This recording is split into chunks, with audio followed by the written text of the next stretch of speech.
Now that week 1 is over, it's time to prepare for week 2 in the Indianapolis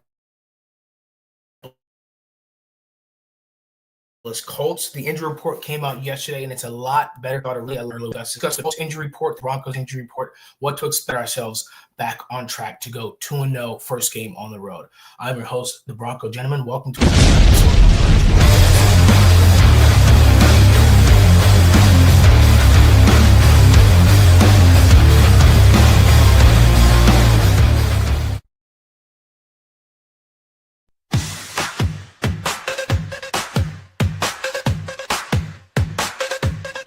Tune in, now it's time to sit. Orange and blue, we never quit. Broncos pride is lit legit. Every week we're bringing grit. Orange and blue, we bring the heat. Podcast grind, it can't be beat. Every play, every style we meet. Blitz so hard, it's on repeat. Mile high dreams, we elevate. Break it down, we narrate. From the field to the fan debate. Broncos country, we dominate. We got the passion, we got the drive. Orange and blue keeps us alive. Every tackle, every stride. It's the Blitz where legends thrive.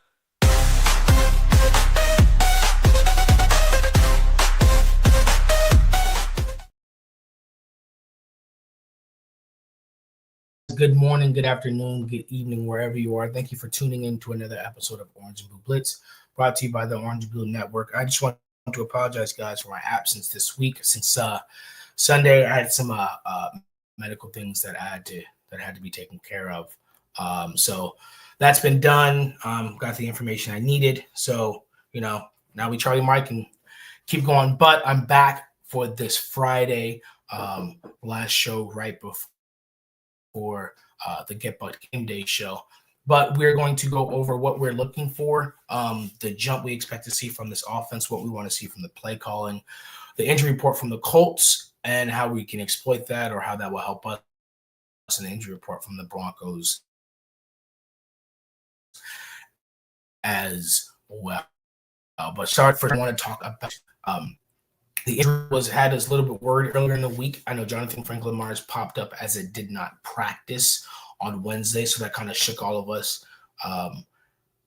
Especially that defensive line. That health is very, very important, as we clearly see, much more important than the health of the inside linebackers. But his knee was sore. It was a rest day, and he was back to full. He was back to limited. No, he was full yesterday. So he's back at practice, good to go. He's healthy. So that defensive line is healthy again. Inside linebackers, Dre Greenlaw once again did not practice. So my question is my only issue is I don't know if he had a setback after he was practicing, another setback, or has Charlie just been holding him out and is he gonna ramp him up next week for the Chargers? Is he gonna be limited for the Chargers and then play, or is he going to ramp him up the week of the Chargers and then play for the Bengals? I prefer that he plays against the divisional opponent. If you're ramping him up and he's ready to go, I prefer he plays against the divisional opponent, against the Chargers, especially because the Chargers play the Raiders this week. And so the Broncos on the road going into LA would see that we would see a Chargers with momentum of 2-0 in the division. And then I would like to have Dre Greenlaw for that matchup, because what I would like to see is the Broncos 2-0, the Chargers 2-0, and our defense is fully healthy for that divisional matchup game, because that's what we're going to see who really wants the division this year. Because the Chargers going the first 3 games being divisional games and winning all 3, we'll start some conversations that I don't want to hear, if I'm being 100% honest. So I'm hoping he can be healthy for that Chargers game. Rather than the Bengals game, I saw Mike Kliss report that they're going to try and ramp him up next week and get him ready for the Bengals. I honestly prefer that he plays against the Chargers. I really do. But, we'll see. We'll see. We got swept by the Chargers last year, but last year our guys weren't healthy. And this year we have Johnny Bear and Tano Hufanga. So, like I said, guys, we'll see. But Evan Ingram went out with a calf injury, and it was exactly what I hoped it would be, which was, from the reports I was getting, he was sprinting on the sideline after the injury on Sunday. He went to the medical tent, came back out, was sprinting again.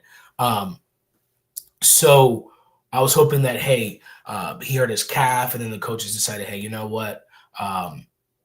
our defense is holding well. We can do good right now. We're just going to run the ball, hold the ball. So we're just going to let you rest up, get a couple of days off. Came back. He did not practice, but then he's been full the entire week. So he's good to go. Definitely going to need that weapon against the Colts, which we did not have last year as well. We didn't have Evan Ingram last year for this offense when Bo Nix threw 3 interceptions, and we did not have the run game that we have this year against the Colts. So there's some changes on the offense and defense side of the ball, some additions that we added that we did not have last year. Unfortunately, one of them is not playing, but the other one is. So Evan Ingram, Talanoa Hufanga, and J.K. Dobbins have been healthy so far. Dre Greenlaw is the fourth free agent addition that's not healthy. So far we're hitting on 75% on the free agency so far. So glory to God. Thank God for that. On the flip side, the Indianapolis Colts, their defense is going to be – their depth is going to be tested this week. So they lost their number one defensive back, and he's in concussion protocol. Travarius Ward is in concussion protocol, and he's a DNP all week, so it looks like he will not be playing. They also lost their other defensive back with a hamstring injury. He's on IR. Jalen Johnson, I believe his name is, or Jalen Jones, something like that. So he also will not be playing. So there's 2 starting defensive backs that went down.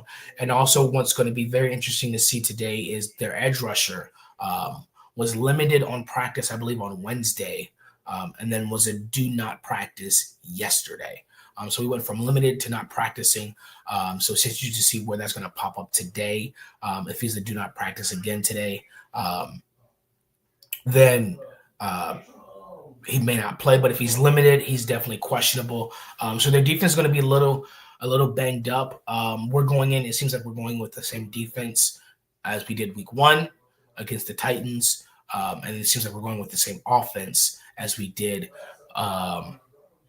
against the Titans as well. So we're definitely going to talk about some key points that we're going to be looking for, especially with the injury report and how that may change. But before we do that, guys, make sure you guys like this video, subscribe to this channel, and share this with your friends and family. Remember, guys, we're about 100 subscribers short now, the 4 on the pine. And so when we get to 539 subscribers, we'll trigger a Bo Nix jersey giveaway. And you guys must be subscribed to us on YouTube to be in that running. Don't forget to follow us on Facebook and anywhere you listen to your favorite shows. Don't forget to hit that notification bell because we have Vivos Los Broncos tonight at 6 p.m. and you guys aren't going to want to miss that. Let's see who we got in the comment section. Blitz B Rappy says, "Yeah, my boy, what's up? What's up, buddy? How you doing? Mile high salute." Clayton hearing you loud and clear, buddy. Says, "Hey guys, smash that like button and share." Danny Joe's gonna know after Sunday why all Colts grow to be Broncos. Ernie May says, "Go Broncos country only." Exactly. So I 100% agree. Thank you guys for being in the chat as well. So with these, give me 1 second. Okay, 1 second.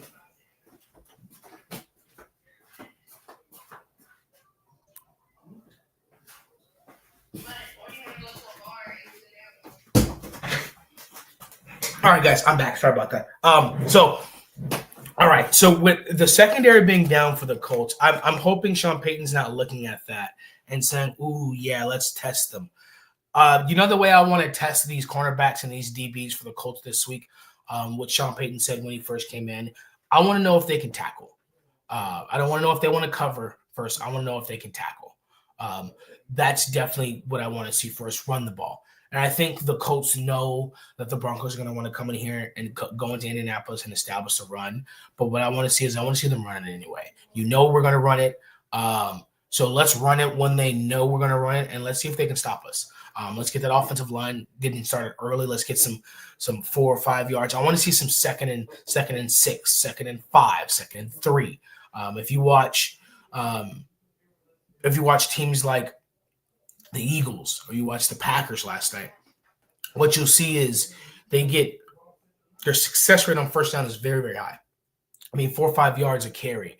And you got Josh Jacobs, Saquon Barkley, Derrick Henry with the Ravens as well. You get 4 or 5 yards per carry from your running back. So that sets up 2nd and 5. On 2nd and 5, that's when you can get pass heavy. You can get pass heavy on second and second down and third down because you've got a short down in distance. That's one of the things I'm looking forward to this week is seeing the short down in distance. And I want that established by the run game, and I want it established early. I want the identity of this offense to begin to form, and I want it to be run first. You'll see Bo Nix's efficiency go up, his completion percentage, and his turnover ratio go down. The foundational issue that can fix all the problems, I think most of the problems that we had. What's up, Rob? He said, what's shaking, brother? What's shaking, man? I think one of the issues that we had with the offense last week was we did not run the ball at all. So in the first half. So the Titans and play action is just wait action if you don't have an established run game. Even if it's 2.5 yards per carry, at least they know, hey, they're going to try and run the ball, even if we're going to stop them, but they're going to try it. And so the defense isn't respecting the run. They're just going to drop 6, drop 7 in the coverage, and just blanket the field and say, hey, we'll rally and cover because we know you're going to run the ball. And I think that happened with the perception. There are some people talking about Marvin Mims' route, which I understand, but it was another, a sprint out play. But I mean, we're going to pass it. And if it's a sprint out play, and a lot of times what you'll start to see is you'll see a pattern or maybe a predictability is when Bo Nix rolls out, 90% of the time he's looking for an over route to Cortland Sutton, which is good. It's successful, but I think on that other one, they played for it. There's no run game. The deep shot didn't threaten them. There was no run game. So it's easy for them to sit down in that zone and pick that off. The same thing happened with the second time. There's no run game. They're not respecting the run. So they sat in the zone, they blanketed Cortland Sutton, and then they threw it to him. And then they picked it off. So I think both of those things can be solved by establishing the run game. It can hold those linebackers. And if you want to play a too high safety or you want to zone it out, you want to try and break that zone with the run game, which is exactly what the Colts are going to try and do. They're going to try and bring pressure with 4 and then just zone them out. So you got to break that with the run game, make them stack the box, bring that safety down. That's when you can hit them with the play action, but they have to respect the run game. And so they have a pretty decent defensive line with DeForest Buckner leading the way. With the injuries of their cornerbacks, if their edge rusher doesn't play, that could hurt their run defense. But I think with their cornerbacks, it's not. I think with run game and these cornerbacks, I think if these cornerbacks are coming in and they're used to playing, they're focused on, playing for the run, or they get lulled to sleep by the run, that's when you hit a back shoulder to Cortland Sutton, or you take a deep shot to Troy Franklin. And definitely want to see I think this can be an Evan Ingram game. I think this could be an Evan Ingram game where they're focused. You've got Kenny Moore in the slot. I want to see if Kenny Moore is going to guard Evan Ingram. That's a mismatch to me. That's when you feed Evan Ingram over that nickel. He's a smaller nickel slot. He's a good, ferocious. Jahdae Barron, I think a good comp for Jahdae Barron would be a little bit of a Kenny Moore, just for his ferociousness in the run game as well. So they still got Kenny Moore and Xavier Howard. They won't have Jalen Jones or Charvarius Ward. I want to see if these guys can tackle. And on the defense side of the ball, with Dre Greenlaw banging out, this is a game where you definitely want Dre Greenlaw because you have a guy like Tyler Warren who's already shown that he's a joker. The Shane Steichen RPO offense, because that's what he ran in Philadelphia. I think that he's very important, and I think that I'm curious how they're going to do it because I know Vance Joseph likes to run man. He likes to do a 5-man pressure because he likes to run man. I'm not worried about the receivers. They've got Alec Pierce, Michael Pittman. I think PS2 might follow Michael Pittman. Ronald Moss also be on Alec Pierce, and you got Josh Downs in the slot. So you got Jahdae Barron and McMillan. Tyler Warren, if there's going to be some, I definitely think if They're definitely going to run him offset tight end, motion him back and forth. He'll be in the backfield. A place where if we want to run man against him, that they're going to try and punish him, make him chase, probably try and make Alex Singleton or Justin Sternad trying to chase him. So they'll move him around, see that the linebackers are in man coverage, and then they might motion him in the backfield, and then make him run a route where the linebacker, where he can get downhill, create some momentum, and have some distance against the linebacker on some short yardage plays. So look for that. I wonder if it's going to be more of a zone game, but I definitely know that the way to get started early is immediately pressure Daniel Jones, get him off his first read, him off his spot. So I'm just curious. What last year we beat them, but remember, the momentum was stopped by Jonathan Taylor when he dropped that ball. So that's another weapon we have to worry about is Jonathan Taylor out the backfield and Jonathan Taylor running the ball. And last year, like I said, brought most of our guys back. There's going to be one difference on this defense this year than there was last year, and that's going to be Talanoa Hufanga. And as we can see, he's a game changer. So I expect to see maybe some man up with Talanoa Hufanga and Tyler Warren, maybe some man coverage with Brandon Jones and Tyler Warren. Maybe we might see PS2 lined up against him, depending on if he's gashing us. But his defense is very, very low last year. Alex Singleton is NFL. So Alex Singleton's back commanding against it. He's got the green dot with Justin Sternad, who's been a lot better this year. But like I said, very similar defense. So and Jonathan Taylor kind of gassed us last year, and we owned the momentum because he dropped the ball. So going into the Colts territory, they want their revenge game. They have confidence. They're hot right now. What I want to see is, preferably, I would like to see the offense receive, go up 3-0, go up 7-0. Let the defense pin their ears back. Let the Colts play from behind. That's how you get Daniel Jones even off the spot a little more. I think that's something Sean Payton would want to do. I think he'd want to get that bad taste out of the offense's mouth early instead of them sitting on the sideline, jittering, anxious.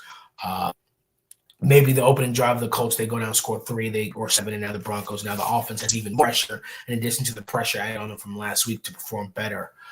Because if they go down, then we have to punt the ball again. Fans are going to be upset. More bad taste. But I'd like for us to receive first, get that bad taste out of our mouth, run the ball, go down there, score, go up 7-0, say defense.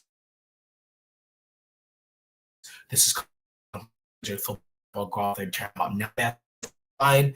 Now they have to eventually this can do what he has to do. So definitely for the offenses that run ball, for the defense to be stop run and pressure the quarterback. That way he can get off his Tyler Warren just a lot of robber. With Talanoa going to take away make him look to his boundary receiver. That's what you want to do is you want to get his eyes off of Tyler and get him to the boundary. Just make sure that. And the hard thing about that is, let's say you take away the middle of the field with Tyler Warren, then you got Jonathan Taylor. Let's say you got a linebacker, Jonathan Taylor, out the field. Now the middle of the field is maybe a little bit. There's Tyler Warren. So I'm interested to see what we're going to do and what we're going to like. Before we head out of here, I want to check something because I want to know what time do the Broncos play on Sunday, because that determines what time the Get Buck Game Day show is. I think it's an afternoon game. I think it's let's see. Does it start the same time as the Titans did? Because so that the game day show will start at the same time. Yeah, so we play the Colts. Why does it tell me it's a Sunday night game? That doesn't make sense. It's not a Sunday night game, is it?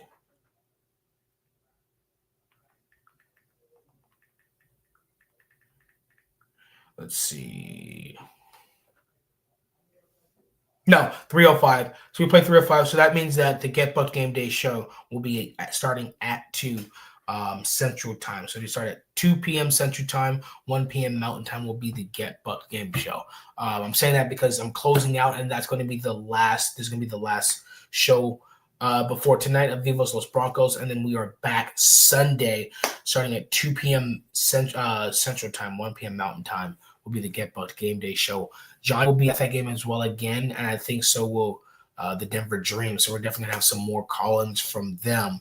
But yeah, guys, we got to get this one on the road. We need to go into LA with momentum. I think this could be a big game. If we win this game and they beat the Raiders, this is going to be a big game. And I don't like the idea of the Chargers having confidence going into week 3 up 2-0 in the division at home. They feel almost unstoppable, and I want them to meet our defense, the immovable object. Hopefully week 3, hopefully against the Colts, we have a good week, and then week 3, our offense is the unstoppable force, our defense is the immovable object, and we finally get to show who we are against the Chargers and get that nasty taste out of our mouth of not beating them last year. So that way we can be 1-0 in the division, they can be 2-1, our only loss to us, and we can get a real chance here. But guys, I appreciate you guys being here. I'm sorry again for my absence earlier in the week. I had some medical stuff related to my military service that I had to take care of, but that's taken care of. Hopefully things will get better from here on out. But I appreciate you guys being here. Don't forget to like this video, subscribe to the channel, and share this with your friends and family. And tune in tonight for Vivos Los Broncos at 6 p.m. And don't forget, Get Bucked is 2 p.m. Central Time on Sunday, 1 p.m. Mountain Time. So a mile high salute to you all. I love you guys in the chat. I love you guys watching. I love you guys who liked and loved the video. We love you all over here at the Orange and Blue Network, and we'll see you